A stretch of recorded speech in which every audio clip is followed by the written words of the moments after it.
오늘은 누가복음 8장 22절에서 25절의 말씀으로 한번 따라해 보겠습니다. 믿지 못할 때 믿는 자가 되자. 라는 제목으로 말씀을 드립니다. 네, 의인은 믿음으로 인생을 삽니다. 무슨 뜻인가요?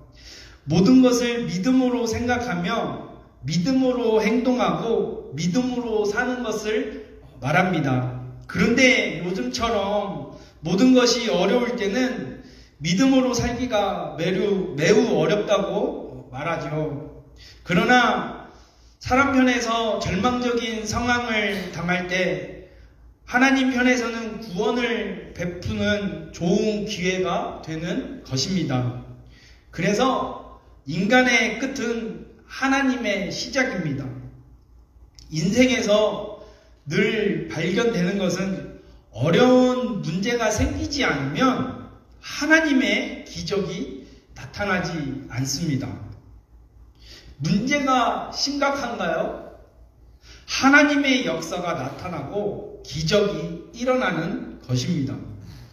여러분, 홍해가 있어야 갈라지는 기적이 나타나며 38년 된 중풍병자가 있을 때 치유의 기적이 일어나는 것입니다. 굶주린 군중이 있을 때 오병이어의 기적이 일어나고 포도주가 떨어져야 물이 포도주가 되는 변화의 기적이 일어납니다. 여러분, 성경 전체를 보면 평범할 때보다 믿기 어려울 때 하나님의 말씀을 믿고 믿음으로 순종할 때 놀라운 축복이 일어납니다. 기도할 수 없을 때 기도함으로 엄청난 응답과 기적을 체험할 수 있었습니다.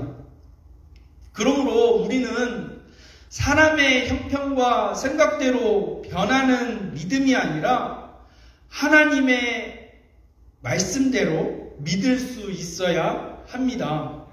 할렐루야. 그래서 첫째는 우리 인생에서 도저히 믿을 수 없고 믿음으로 할 수도 없을 때 믿어야 하나님의 기적을 봅니다.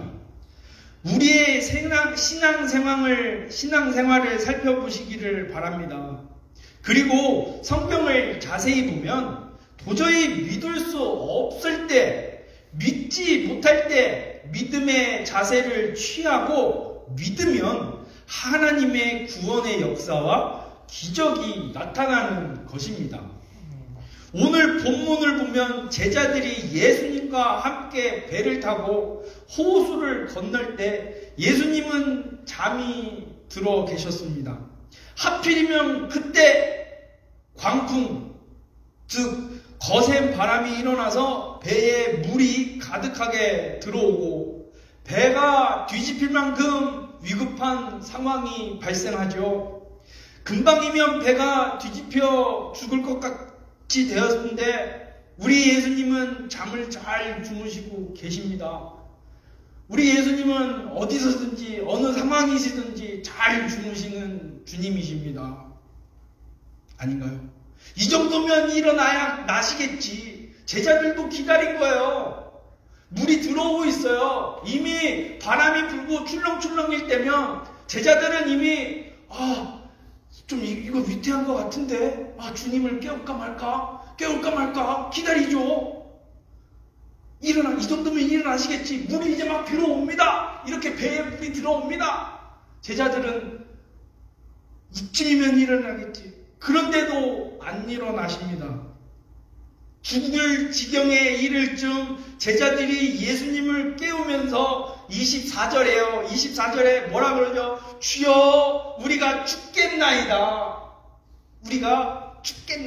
부르짖으며 단잠을 주무시는 예수님을 깨웁니다.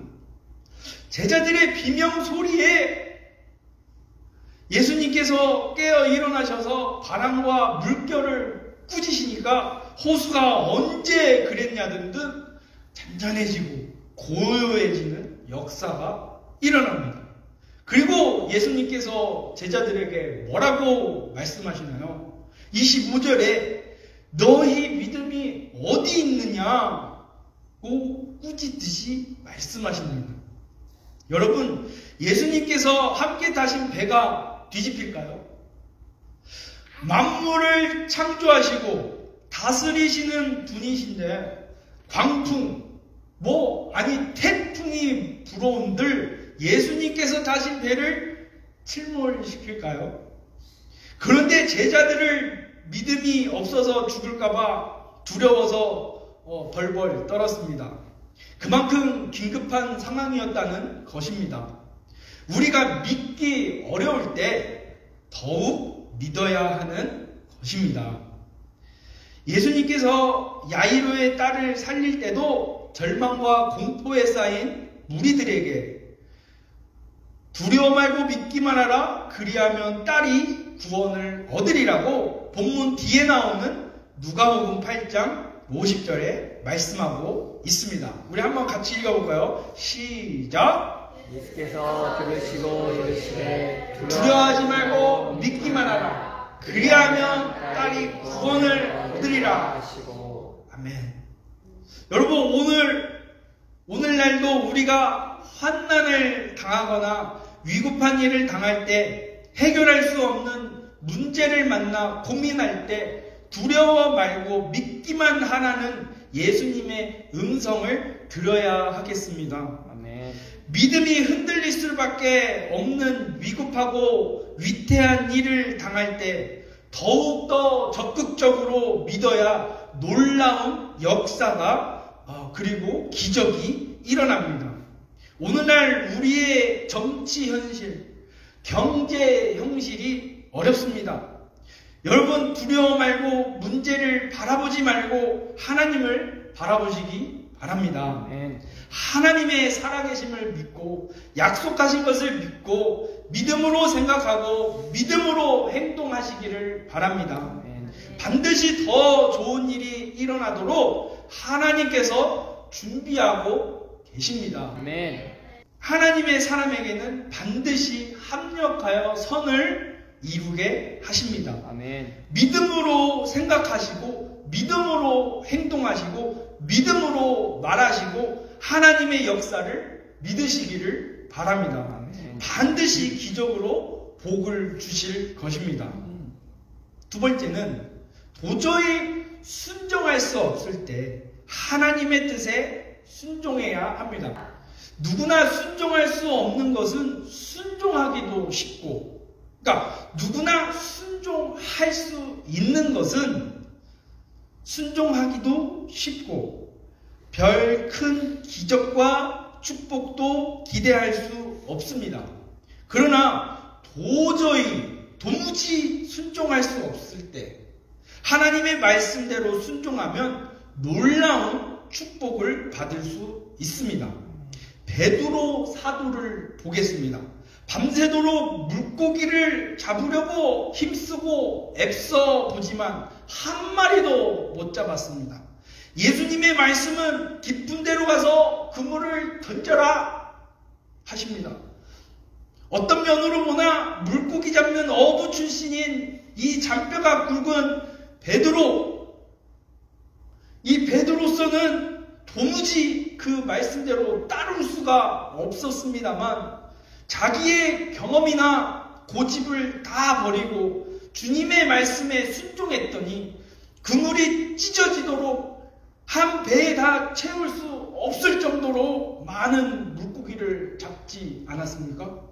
여러분, 우리가 10년, 20년 예수님을 믿어도 자기 상식, 경험, 판단, 그리고 무엇보다도 자기 고집을 주님 앞에 버리지 못하고 자기 멋대로 예수님을 믿는 자가 많이 있습니다. 신앙생활은 자기의 경험과 상식, 판단, 고집을 버리고 불합리해 보이지만 믿고 순종하는 데서 찾을 수가 있습니다. 남달리 뛰어난 신앙은 바로 보통 사람이 순종할 수 없는 상황에서 순종할 때 나타납니다. 사르밧 과부가 자기와 자기 아들이 마지막으로 먹고 죽으려고 했던 것, 두 식구의 생명과 같은 것을 하나님의 종 엘리야의 말에 순종하여 주의 종을 대접했더니 3년 6개월 동안 비 한 방울 오지 않는 경제 불황에 많은 사람과 짐승들이 굶어 죽는 가운데서도 평안히 살 수 있는 그 역사의 기적을 받았습니다.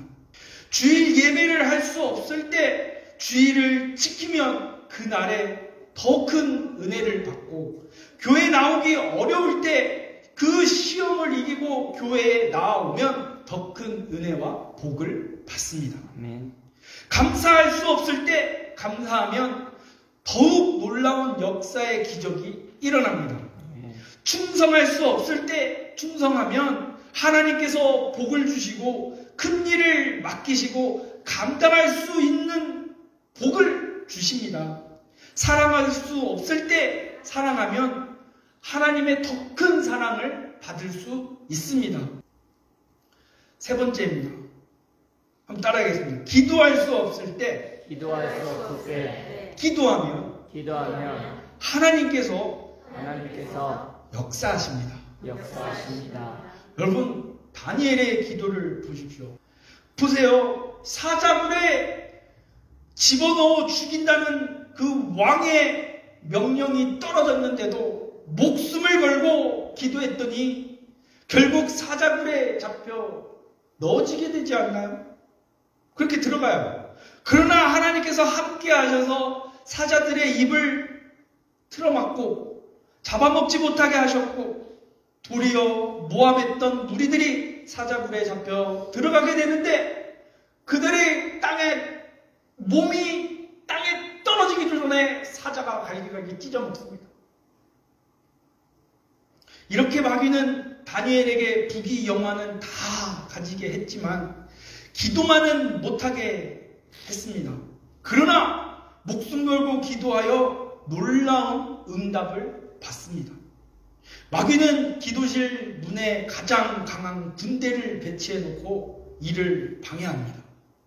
기도할 수 없을 때 기도해야 합니다. 바울 사도가 전도하다가 억울하게 옥에 갇혀 쇠고랑을 차고 매를 맞고 고통을 당할 때 하나님을 원망하고 의심하기 쉬운 상황 속에서 기도하고 찬양하기가 어렵습니다. 이렇게 어려울 때 찬송 부르고 기도했더니 옥의 문이 열리고 쇠고랑이 풀리고 간수에게 전도할 수 있는 놀라운 역사와 기적을 체험합니다. 여러분, 피곤하고 바쁘고 시험이 많아서 기도할 수 없을 때 그 시험을 이기시고 기도하면 더 큰 은혜와 놀라운 응답을 받습니다. 시편 50편 15절에 환난 날에 나를 부르라. 내가 너를 건지리니 네가 나를 영화롭게 하리라고 말씀하고 있습니다. 환난, 시험은 기도하라는 신호입니다. 기도할 수 없을 때 기도해야 마귀를 이기고 승리할 수 있습니다. 아멘. 지금 우리의 삶이 정말 답답하지 않나요? 학생도 답답하고 어른도 답답하고 이 아가들도 답답해요. 답답하대요. 기도해야 할 때입니다. 답답하면 기도해야지. 기도해야지. 뻥 뚫리게. 기도하셔야죠. 금식기도, 철야기도, 저녁기도 너무 중요합니다. 그렇습니다. 영성을 회복해야 할 때입니다. 근데요, 그보다도 여러분, 영성을 회복하기 위해서 따라야겠습니다. 새벽을 깨우자. 새벽을 깨우자. 네, 회복하기 위해서, 여러분의 영성을 회복하기 위해서는 새벽을 깨우셔야 합니다. 새벽 이슬이 되십시오. 주님의 참된 이슬이 되십시오. 참 이슬이 되십시오. 술 말고요. 이거 세상에게 아주 좋은 단어들을 많이 뺏겼어요. 그 중에 하나 참 이슬. 참된 이슬이 되십시오. 하나님의 참된 이슬이 되시기를 바랍니다. 아멘. 그거를 새벽에 일어나셔서 기도하는 자리에서 기도하시는, 그걸 열심히 해야 합니다. 우리 주님 어땠나요? 아직도 이 이른 아침, 이 이른 새벽에 주님이 기도의 자리에 가지 않습니까? 그래야 금식 기도도, 철야 기도도, 저녁 기도도, 오후 기도도 이어서 할 수 있습니다. 시작이 새벽이니까요. 그래서 이어서 할 수 있죠.